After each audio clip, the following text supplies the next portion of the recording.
Hello दोस्तों, नमस्कार। आप सभी का लक्ष्यदर गोल अकेडमी में स्वागत है। दोस्तों, जैसा कि हम लोग जीआईसी लेक्चर मैथ्स के लिए ऑनलाइन बैच स्टार्ट कर चुके हैं, उसमें से आपका जो है एक लेक्चर हो चुकी है। आज आपका सेकेंड लेक्चर है, जिसमें हमने टॉपिक स्टार्ट किया था रिलेशन एंड फंक्शन। ये आपका यूपीपीएससी जीआईसी लेक्चर मैथ्स का पहला टॉपिक है, ठीक है। तो इसमें हम लोग बात अभी बेसिक की ही कर रहे हैं, जिसकी हमें रिलेशन फंक्शन पढ़ने के लिए जिसकी हमें जरूरत पड़ेगी। इसमें कुछ हम लोग सेट स्टार्ट किए, थोड़े छोटे छोटे कुछ डेफिनेशन थे, उसके बारे में हम लोग बात किए। हम लोग यहाँ तक पहुँचे थे कि पावर सेट की बात कर रहे थे, ठीक है। इसके पहले वाले लेक्चर में हम लोग पावर सेट की बात की। हमने डेफिनेशन बताया था कि the all the subset of the given set, ठीक है। यानी जो है this set formed by this set formed by all subset of a given set is called power set of A, ठीक है। जिसको हम डिनोट करते थे, it is denoted by P of A, ठीक है। ये जो है पावर सेट की डेफिनेशन हो गई। हमने एक क्वेश्चन एग्जांपल लिया था। कोई सेट ए है, इसके सपोज करो एलिमेंट्स ए और बी है, इसका जो हमें पी ऑफ ए निकालना है, ठीक है। तो सिंपली हमने बताया था कि भाई सबसे पहले हम फाइव लिखेंगे, क्योंकि five is subset of every set, ठीक है। ये है, फिर इस एलिमेंट्स को लिखेंगे ए को, फिर बी को, फिर ए और बी को दोनों साथ। सिंपल सा हमने एग्जांपल दिया, भाई घर में आपके दो मेंबर हैं, उनको जो है हमें बांटना है, ठीक है। तो क्या तरीका हो सकता है, या ए अकेला रह सकता है, या बी अकेला रह सकता है, या ए बी दोनों साथ में। और फाइव तो सबके साथ रहेगा, क्योंकि five is subset of every set. यही हमने एक फॉर्मूला बताया था आपको नंबर ऑफ सबसेट का, ठीक है। नंबर ऑफ सबसेट का फॉर्मूला में क्या, 2 to power n, where n is the number of element in the given set. यहाँ पे जो सेट ए है, इसमें कितने एलिमेंट्स हैं, 2 है। तो सिंपली क्या हो जाएगा, 2 2 4, ठीक है। ये क्वेश्चन आपको हो गया। एक क्वेश्चन हम यहाँ पे लेते हैं, ये अच्छा क्वेश्चन है, आपके एग्जाम में एक बार आया था, IIT में भी आया था क्वेश्चन। भाई कोई सेट ए है, ठीक है, वो क्या है, इम्पटी सेट। क्या है, सेट आपका इम्पटी है। तो आपको निकालना है पी ऑफ ए निकालना है, और इसी में हम पी ऑफ ए निकालना है। एक और ले लेते हैं प्रॉब्लम साथ ही साथ, ट्रिपल पी एफ, ये प्रॉब्लम, ठीक है। इसको हमें फाइंड आउट करना है। तो सबसे पहले हम पावर सेट ऑफ ए निकालेंगे। अब यहाँ पे देखना ये है कि जो सेट ए है आपका एक्चुअली है क्या, ये इम्पटी सेट है। इम्पटी सेट का मतलब हमने बताया था कि यानी ऐसा सेट जिसमें कोई एक भी एलिमेंट ही ना हो, ठीक है। अब हम उसका पावर सेट आप कैसे निकालें। तो हमने जो फॉर्मूला बताया था पहले, ये देखिए कि इस पावर सेट में कितने एलिमेंट्स आएंगे। अब जब इस फॉर्मूला का आप यूज करेंगे, तो यहाँ पे एन एक्चुअली क्या है, एन जो है आपका 0 है। यानी जब उस सेट में कोई एक भी एलिमेंट है ही नहीं, तो इसका मतलब क्या है, number of element in the finite set, sorry जो है आपका इम्पटी सेट क्या है, 0 है। तो इट मीन्स नंबर ऑफ जो सबसेट होगा, नंबर ऑफ सबसेट होगा यानी 2 to power 0, दैट इज 1, ठीक है। यानी जो पी ऑफ ए निकालेगी इस इम्पटी सेट का, वो केवल एक एलिमेंट्स आना चाहिए। अब वो होगा क्या, होगा तो यही इम्पटी सेट, यानी जो फाइव है जिसको हम लिखेंगे कैसे, इस बात को थोड़ा सोचना है। हम लोग हमेशा कर्ली ब्रैकेट का यूज करते हैं, उसके अंदर फिर एलिमेंट्स लिखते थे। अब यहाँ पे हम फाइव लिखेंगे, ठीक है। देखिए कहीं पे फाइव लिखा है या सिर्फ इतना लिखा रहेगा तो भी ये नोटेशन हमने बताया था किसका होता है, इम्पटी सेट का। ये फाइव लिखा रहे तो भी आप इम्पटी सेट समझना है, या सिर्फ जो है कर्ली ब्रैकेट लिखा रहे और उसमें एक भी एलिमेंट ना रहे तो भी आपको समझना है ये क्या है, इम्पटी सेट है। अब इसका हमें जो है पावर सेट ऑफ ए निकालना है। तो सिंपली इसका जो पावर सेट ऑफ ए होगा क्या होगा, 5 होगा, ठीक है। कर्ली ब्रैकेट के अंदर क्या लिखेंगे, 5। ये तो इसका जवाब। इसी तरीके से हम इसका निकालें, पावर सेट ऑफ और पावर सेट ऑफ ए। अब इसका क्या होगा एक्चुअली, अब यहाँ पे सोचने वाली बात ये है, यानी अब इसका निकालेंगे, आपके लिए नया सेट ये बन गया पी ऑफ ए। अब इसका हमें निकालना है फिर अगेन पी ऑफ ए, ठीक है। तो सबसे पहले हमें ये देखना होगा इस सेट में कितने एलिमेंट्स हैं।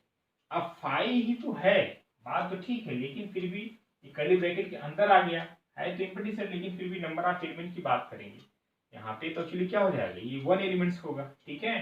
तो यानी नंबर ऑफ जब सबसेट की बात करेंगे तो फॉर्मूला आप लगाएंगे 2 to power n। 2 to power n यहाँ पे जो है n क्या होगा, 1 है, ठीक है। तो यानी इसकी बात हम करें तो यहाँ पे जो नंबर ऑफ सबसेट आएगा, नंबर ऑफ सबसेट आएगा वो आपका क्या होगा, 2 to power n। n क्या है आपका, 1 है, ठीक है। तो आपको क्या मिलेगा, यानी 2 एलिमेंट्स आने चाहिए यदि हम इसका पावर सेट निकालते हैं तो। तो इसका बस थोड़ा सा लिखने का जो है तरीका आपको आना चाहिए, उसमें कोई खास बात नहीं है इस क्वेश्चन में। तो सिंपली हम फाइव तो लिखते हैं जो सबके साथ होता है, ठीक है। और ये फाइव एज ए एलिमेंट इसको ट्रीट करेंगे, इसको जो लिखने का तरीका कुछ यूं होगा, ठीक है। ये ठीक है, ये एक्चुअली देखिए ये वो फाइव है जो सबके साथ लगता है, और ये वो फाइव है जो इस सेट में है एक्चुअली पी या फेल में, ठीक है। तो ये भी आप फाइंड आउट कर लीजिए। अब हमें इसका जो है इस पावर सेट का हमें फिर अगेन इसका पी या फेल निकालना है, ठीक है। इसको पूरा एज ए कोई सेट ट्रीट करिए ए। अब इसका जो है अगेन हमें पी या फेल निकालना है, यानी ट्रिपल पी या फेल हो जाएगा, ठीक है। अब इसका निकालना, अब सोचना है फिर वही बात, आखिर जो नया पावर सेट हम इस सेट का निकालेंगे कितने इसमें एलिमेंट्स आए, ठीक है। तो फिर यहाँ पे एलिमेंट्स हम काउंट करें तो यहाँ पे कितने एलिमेंट्स आ रहे हैं, 1 और 2, ठीक है। तो जो नंबर ऑफ सबसेट बनेगा एक्चुअली कितना होगा, फिर वही फॉर्मूला लगाएंगे जो हमने बताया था नंबर ऑफ सबसेट का, 2 टू पावर n। तो यहाँ पे जो नंबर ऑफ सबसेट आएगा 2 टू पावर 2 लिखेंगे, ठीक है। 2 टू पावर 2 मीन्स क्या हो जाएगा आपका 4, यानी जो इस सेट का पावर सेट हम लिखेंगे उस सेट में कितने एलिमेंट्स आएंगे, 4 आएंगे, ठीक है। अब वो 4 कौन कौन से होंगे ये बड़ी बात है, इसको चलिए लिखा जाए P of P of P of, ठीक है। ये अब फिर लगाइए कर्ली ब्रैकेट का हम यूज करते हैं पावर सेट लिखने के लिए। फिर हम एक फाइल लगाएंगे, ये वो फाइल है जो सभी सेट के साथ जब पावर सेट लिखते हैं वो, इसकी बात अभी हम यहाँ पे नहीं पहुंचे, ठीक है। ये वो फाइल है जो किसी भी सेट का हम पावर सेट लिखते हैं जो सबसे पहले लिखते हैं, यानी हम आपको बताए हैं कि फाइल क्या होता है, सभी सेट का सबसेट होता है, ठीक है। तो हम इसको ये ले लिए भाई, हम यहाँ पे लिख क्या रहे हैं, हम सबसेट ही तो लिख रहे हैं भाई। जो सभी कोई गिवन सेट है उसके कितने पॉसिबल जो है सबसेट हो सकते हैं, उन्हीं सब का जो एक जो कलेक्शन है वो जो सेट बनता है वही क्या होता है उस सेट का पावर सेट होता है, ठीक है। तो ये फाइल वो फाइल है जो सबके साथ हुआ करता था। अब इस फाइल को हम लिखते हैं कैसे, विद इन कर्ली ब्रैकेट में लिखते हैं, तो कोई भी एलिमेंट है इसको एज एलिमेंट ट्रीट करिए, ठीक है। अब ये इसकी बात तो हो गई, फिर अब इसको लिखेंगे फाइल। अब ध्यान ये रखना है ये फाइल जो है कर्ली ब्रैकेट के अंदर बंद है, इसको एक और होता क्या है, जैसे हम कोई एलिमेंट्स होता है सपोज करो 1, 2 था, इसको हम लोग कैसे लिखते थे, 5 लिखते थे, फिर यहाँ कर्ली ब्रैकेट लगा 1 लिखते थे, फिर यहाँ 2 लिखते थे, है ना। तो यहाँ पे देखिए 2 जो था तो यहाँ पे कर्ली ब्रैकेट नहीं था, लेकिन ये जो 5 है विद इन कर्ली ब्रैकेट में है, इसलिए यहाँ पे जब हम कर्ली ब्रैकेट एक और लग जाएगा, ठीक है। जैसे यहाँ पे सिंगल 2 था हमने इसको कर्ली ब्रैकेट के अंदर बंद किया, और ये जो एलिमेंट है ऑलरेडी इसमें कर्ली ब्रैकेट है, इस बात को थोड़ा ध्यान रखिए क्योंकि इसमें लिखना ही खास बात है और कोई बड़ी बात नहीं है, ठीक है। जैसा कि आपको मालूम है कि जीआईसी लेक्चर में आपको जो है मेंस आपका सब्जेक्टिव भी होगा, हम लोग के टारगेट ही ऐसा हम लोग लेके चल रहे हैं, जो चीज़ यहाँ पे पढ़ा जाए आपको प्री और मेंस दोनों में काम है, ठीक है। तो इसको जो जब आप इस सेगमेंट्स को लिखेंगे तो यहाँ पे भी एक कर्ली ब्रैकेट और लगाएंगे, ठीक है। अब 3 आ गए, अब इसमें आने कितने हैं, 4 एलिमेंट्स आने हैं, एक और क्या क्या होगा ये जो पूरा पूरा आ जाएगा, ठीक है।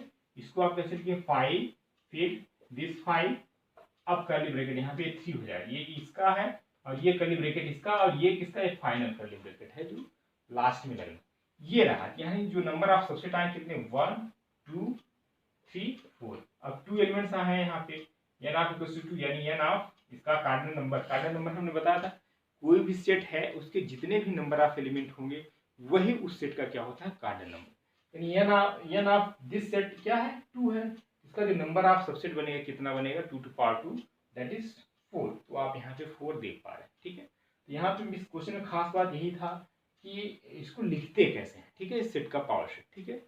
तो ये रहा आपके लिए।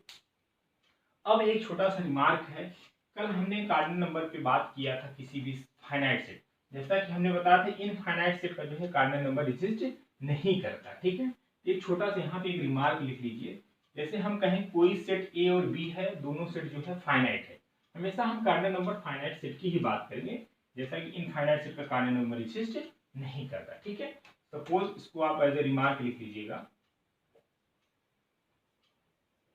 Late A and B be a finite set, ठीक है, दोनों क्या है फाइनाइट सेट। इसका जो n ऑफ A, ठीक है, और एक चीज और A और B क्या है इक्वल है, if A equals to B है, ठीक है, देन ऑर्डर ऑफ A या cardinal number of set A equals to cardinal number of set B होगा, ठीक है। But converse of this statement but converse may not be, ठीक है, कैसे, इस बात को समझ लीजिए। यानी इसका मतलब क्या, दैट इज, यदि इफ या ना फिर, यानी cardinal number of A equals to cardinal number of B है, तो ये जरूरी नहीं है कि ए इक्वल्स टू भी बी हो। ठीक है, इस बात को समझिए एक एग्जांपल के थ्रू। फॉर एग्जांपल हम ये कहें कोई सेट ए है, उसकी एलिमेंट्स हैं आपके 1, 2, 3 है। ठीक है, कोई सेट ए है, उसके एलिमेंट्स क्या है, 1, 2, 3 है। दूसरा कोई सेट बी है, उसके एलिमेंट है 3, 4, 5।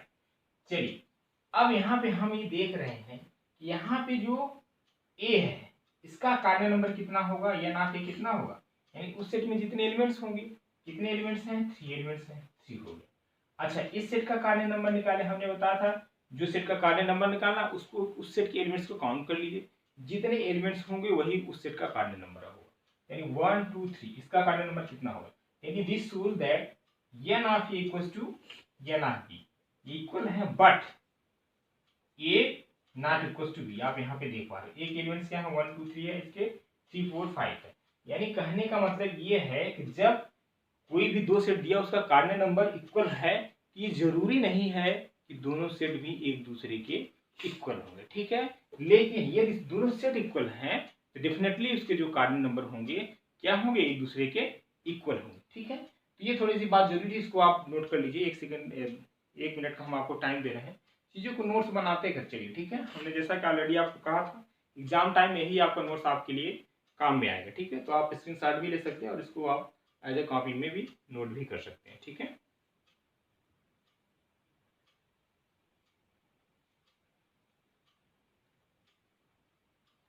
ठीक है, अब हम बात कर लेते हैं यूनिवर्सल सेट की।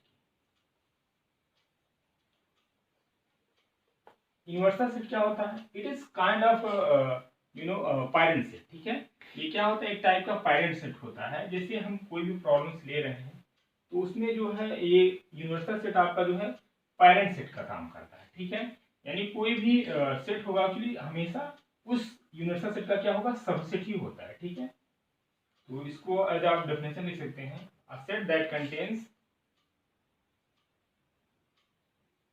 that contains all the element under consideration in the given problem, universal set. ठीक है, इसको हम U से रिप्रेजेंट करते हैं। ठीक है, किससे रिप्रेजेंट करते हैं, U से, और ये जाई भी लिखते हैं। जैसे फॉर एग्जांपल देखिए कोई सेट हम ए ले रहे हैं, ठीक है, उसके एलिमेंट्स हैं सपोज करो 1, 2, 3, 4। इसका जो है देखा जाए यूनिवर्सल सेट क्या बन सकता है, इसका यूनिवर्सल सेट ये भी बन सकता है set of natural number already. ठीक है, सेट ऑफ नेचुरल नंबर ये भी हो सकता है। अब ये जरूरी नहीं कि जो है आपका यूनिक होगा आपका यूनिवर्सल सेट। ठीक है, जरूरी नहीं। अब इसको ये भी लिख सकते हैं कि भाई इसका जो यूनिवर्सल सेट होगा 1, 2, 3, 4, 6, 7, ये भी क्या है, इस सेट का क्या है, यूनिवर्सल सेट है। ठीक है, ये रहा छोटी सी बातें। अब हम बात कर लेते हैं ऑपरेशन ऑन सेट। ठीक है, कुछ छोटे छोटे डेफिनेशन इसको देख लीजिए। ऑपरेशन ऑन सेट में जो है हम सबसे पहले बात करते हैं यूनियन ऑफ टू सेट। ठीक है, यूनियन ऑफ टू सेट क्या होता है, इस बात को समझ लीजिए। सब छोटी छोटी डेफिनेशन ये सब चीजें आप जानते हैं, लेकिन बस थोड़ा सा एक चीजें चल रही तो एक बार जो है हम रिकॉल करा देते हैं। ठीक है, ऑपरेशन ऑन सेट,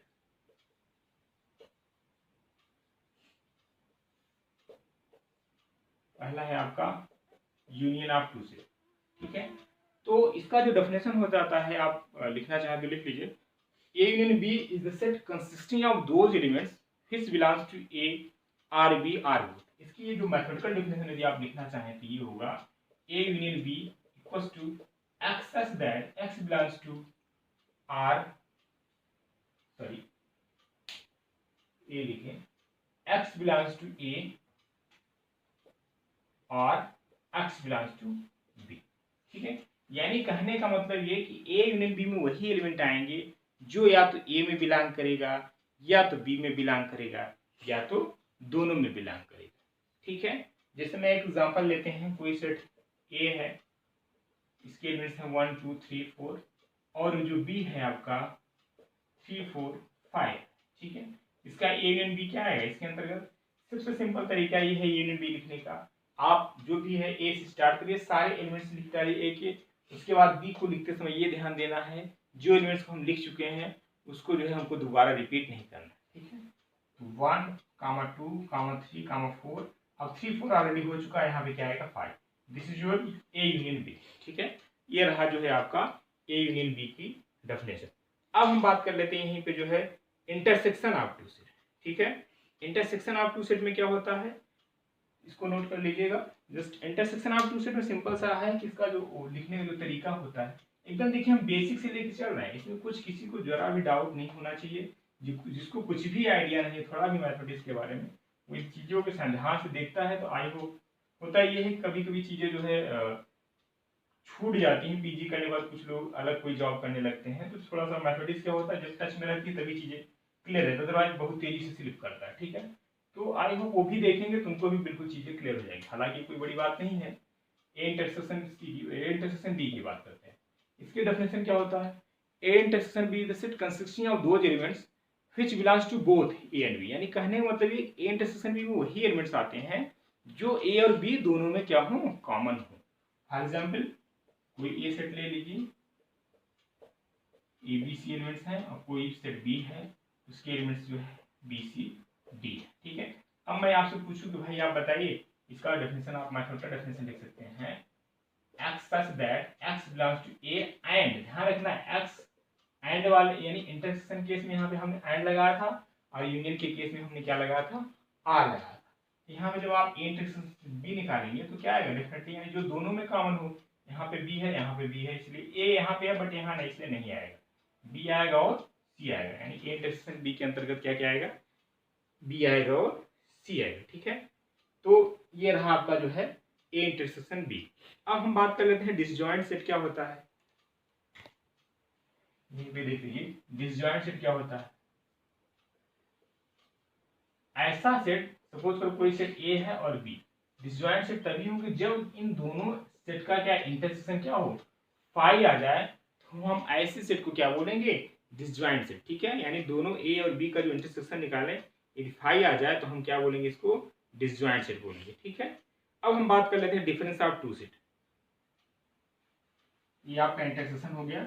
अब हम क्या बोलेंगे, डिफरेंस ऑफ टू सेट, यानी दो सेट का डिफरेंस, जिसको आप ए माइनस बी भी आप बोलते हैं। इसका जो डिफरेंशिएशन क्या होगा, a set containing those elements which belongs to A but do not belongs to the B. ये जो है आपका लैंग्वेज में डेफिनेशन हो गया। यदि आप मैथमेटिकल डेफिनेशन लिखना चाहेंगे, A minus B equal to X such that x belongs to A but या and X does not belongs to B, ठीक है। यानी कहने का मतलब ए में तो हो लेकिन बी में वो एलिमेंट्स ना हो, ठीक है। अब इसी तरीके से बी माइनस ए निकालेंगे तो क्या हो जाएगा, X such that x belongs to B but X does not belongs to A, ठीक है। एक एग्जांपल ले लेते हैं इसका भी, let A equals to A B C D and B equals to C D E, ठीक है। अब हमें निकालना है ए माइनस बी। हमने अभी डेफिनेशन बताया यानी ए माइनस बी में वही एलिमेंट है जो ए में तो हो लेकिन बी में ना हो, ठीक है। देखिए ए में तो हो लेकिन बी में ना हो, देखिए ऐसा कौन सा एलिमेंट है जो ए में है बी में नहीं, ए यहाँ पे है यहाँ पे नहीं, इसलिए ए माइनस बी में आएगा। ए में होना चाहिए बट बी में नहीं होना चाहिए, बी यहाँ पे है ये बी आएगा, सी है डी भी है इसलिए ये नहीं है, यानी ए माइनस बी क्या आ गया, ए कॉमा बी है। अच्छा इसका हम बी माइनस ए निकालिए क्या आएगा।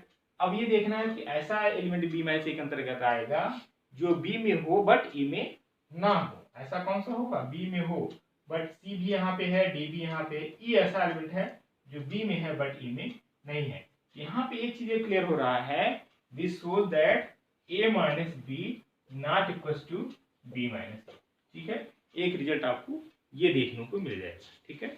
यहाँ से ये बात क्लियर हो जाएगी कि A minus B not equal to B minus A, ठीक है। अब हम बात कर लेते हैं जो है complement of set. Complement of set क्या हो जाता है, इसको हम रिप्रेजेंट करते हैं ए डैश या ए बार या ए टू पावर सी लिखते हैं, इसको बोलते हैं कॉम्प्लीमेंट ऑफ सेट।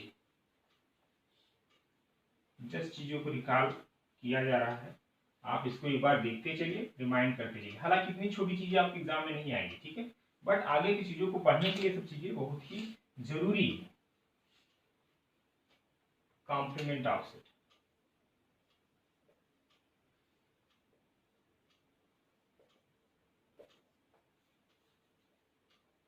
जिसको हम डिनोट करते हैं ए डैश भी लिखते हैं, ए बार भी लिखते हैं, या ए कॉम्प्लीमेंट ऐसे।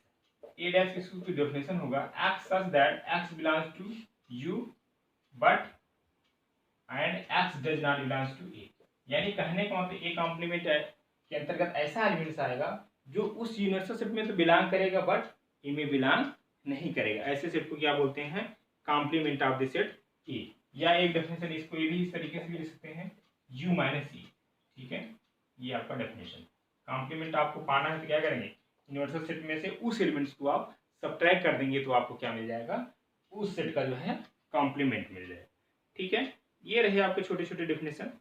तो अभी हम कुछ बात कर लेते हैं, इंटरवल की बात कर लेते हैं, क्योंकि हम लोग जब रिलेशन का यूज करेंगे, रिलेशन और फंक्शन पढ़ेंगे तो वहाँ पे कुछ इंटरवल्स आपको देखने को मिलेंगे। थोड़ा सा हम इस पर बात कर लेते हैं। ठीक है,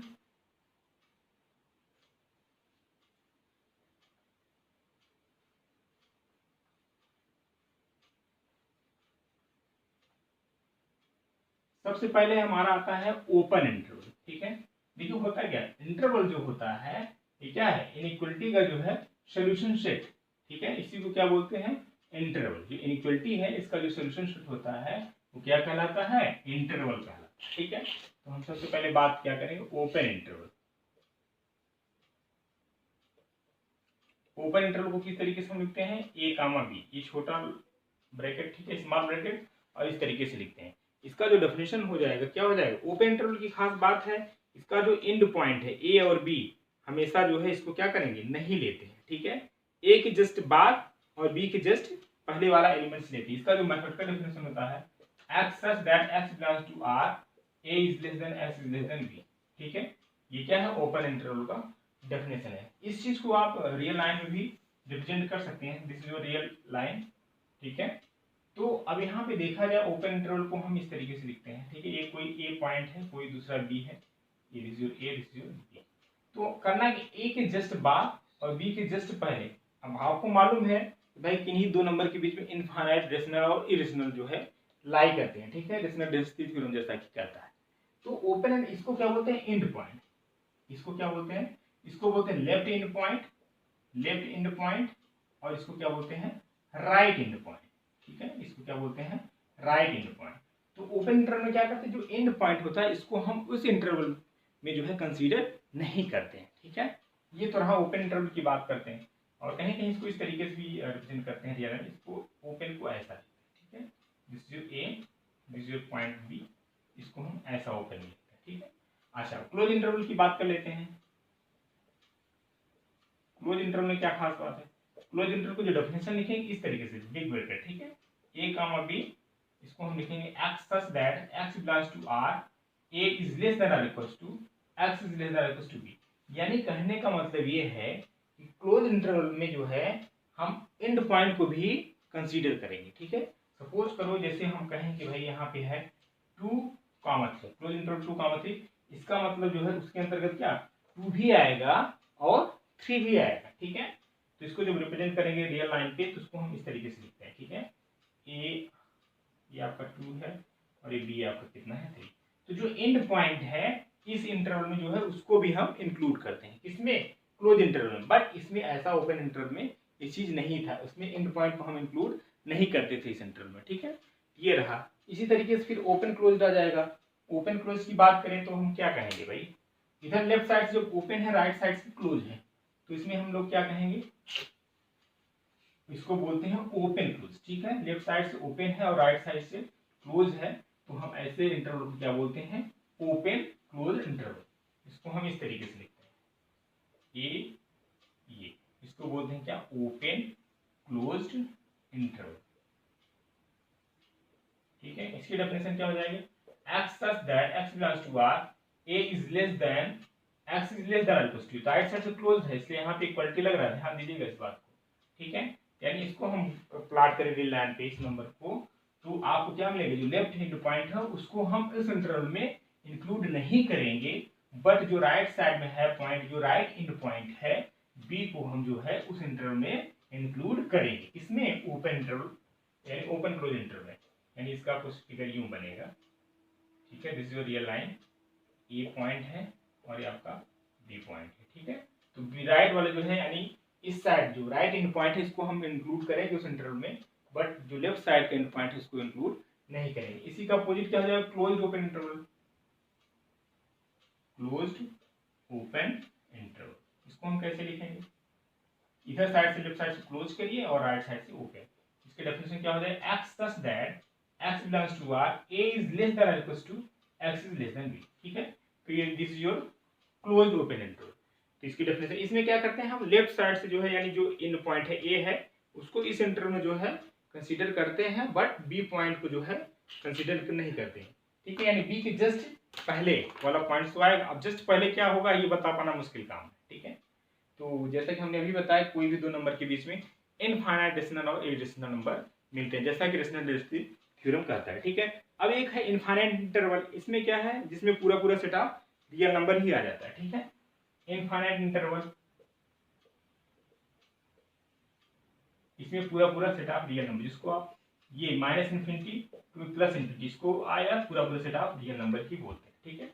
ये सारे जो है एक 4 या 5 टाइप्स के जो है आपने इंटरवल देख लिया, इसका हल जो है हम लोग यूज करेंगे रिलेशन एंड फंक्शन में, ठीक है।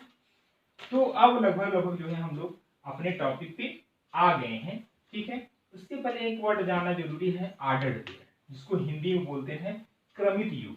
नाम से क्लियर है, क्रमित युग, यानी इसमें जो है ऑर्डर्ड पेयर में जो है ऑर्डर मैटर करता है, ठीक है। यानी चीजों को जैसे ए कामा बी कहीं लिखा है तो ये क्रम में ही लिखना है, बी कामा ए लिख देंगे तो उसका जो है सेंस बदल जाएगा, ठीक है। तो पहले थोड़ा जान लीजिए ऑर्डर्ड पेयर क्या होता है।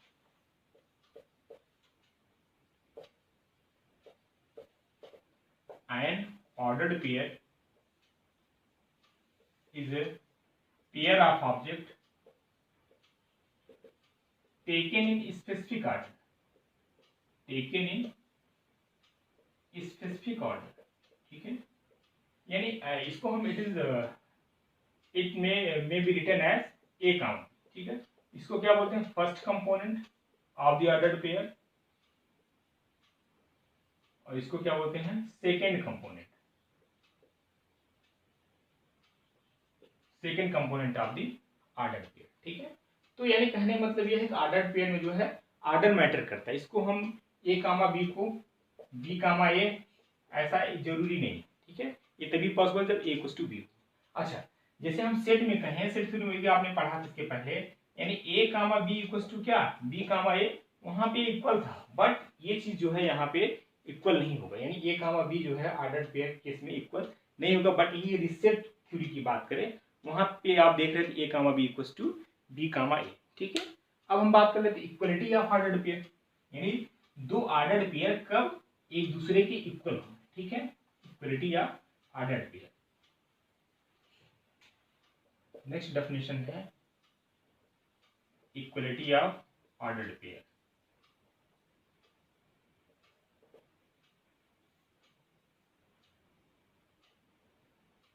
Let A comma B and C comma D are equal, then if and only if A comma B equals to C comma D, if and only if क्या A equals to C and B equals to D, यानी दो ordered pair तभी equal होंगे या equal है तो क्या होगा, इसका फर्स्ट कंपोनेंट दूसरे वाले के फर्स्ट कंपोनेंट की इक्वल होगा, और इस ऑर्डर पेयर का फर्स्ट ऑर्डर पेयर का सेकेंड कंपोनेंट की इक्वल होगा, ठीक है। ये है आपका जो है इक्वलिटी ऑफ ऑर्डर्ड पेयर। उसके बाद हम लोग बात करते हैं Cartesian product of two set, ठीक है। कार्टेशियन प्रोडक्ट, इसको भी थोड़ा सा आपको जानना ज़रूरी है। कार्टेशियन प्रोडक्ट में क्या है, जैसे भी कोई दो सेट है, ठीक है, उसका हम कार्टेशियन प्रोडक्ट कैसे डिफाइन करेंगे। भाई कोई सपोज करो दो हालांकि कार्टेशियन प्रोडक्ट डिफाइन करने के लिए दोनों सेट का जो है नॉन इम्पटिव होना जरूरी है, क्योंकि कोई भी एक सेट इम्पटिव हो जाएगा ना, उसका जो Cartesian product A cross B क्या हो जाएगा, इम्पटिव हो जाएगा, ठीक है। तो हम लोग डेफिनेशन की बात करें Cartesian product of two set.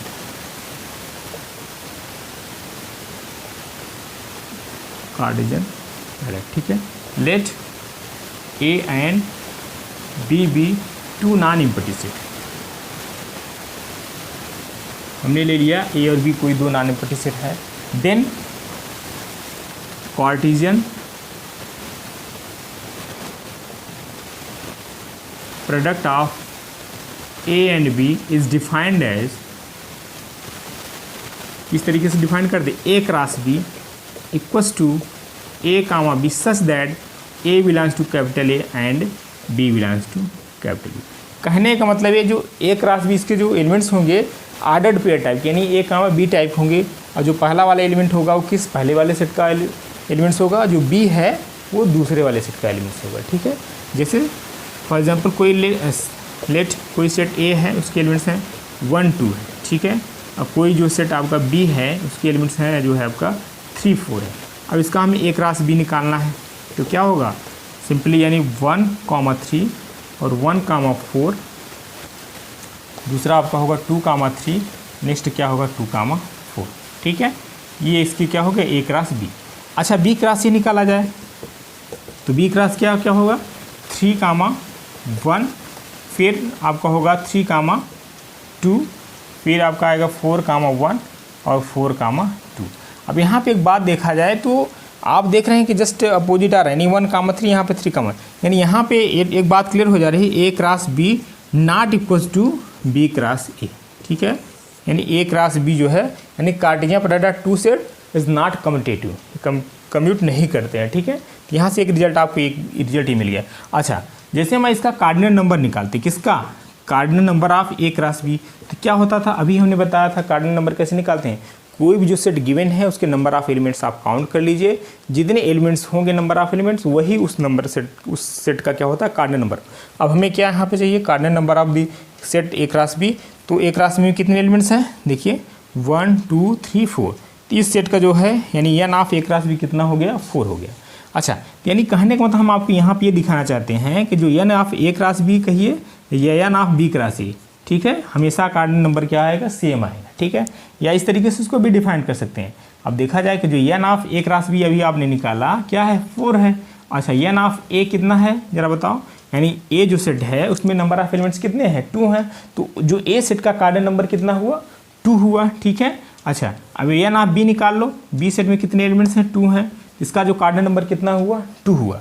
अब यहाँ से एक बात ये निकल के आ रही है एन ऑफ ए और इंटू एन ऑफ बी, ठीक है, कितना हुआ 2 2 जा 4, 4 ये भी है और आपका 4 ये भी है, n of A cross B. यहाँ से एक बात ये निकल के एक रिजल्ट आ रहा है कि n of A cross B is nothing but n of A into n of B. ठीक है, this is your important result. ठीक है, एक रिजल्ट आपको यहाँ से ये भी मिल गया। ठीक है, तो ये छोटे छोटे आपको रिजल्ट रहे और ये कुछ आपको डेफिनेशन देखने को मिल गया। तो ये रहा हमारा जो है बेसिक लेक्चर किसका, रिलेशन एंड फंक्शन का। अब हम जो है नेक्स्ट वीडियो में जस्ट स्टार्ट करेंगे रिलेशन एंड फंक्शन। तो ये छोटी छोटी डेफिनेशन थे, इसको जो है आप अपने माइंड में रखिएगा। तो अब जो लेक्चर होगा तो उसको थोड़ा सा जब चलेगा तो आपको चीज़ों को समझने में थोड़ी सी आसानी होगी। ठीक है, तो अब वीडियो को हम जो है हम यहीं पर जो है रोकेंगे, क्योंकि अब आगे पढ़ाने का मतलब ये है कि भाई आपका रिलेशन फंक्शन स्टार्ट हो जाएगा, टाइम थोड़ा ज़्यादा लग जाएगा। तो हम चीज़ों को यहीं पे रोकते हैं। अब जो है हम कल जो है इस पर बात करेंगे। ठीक है, तो आज के लिए इतना ही, थैंक यू।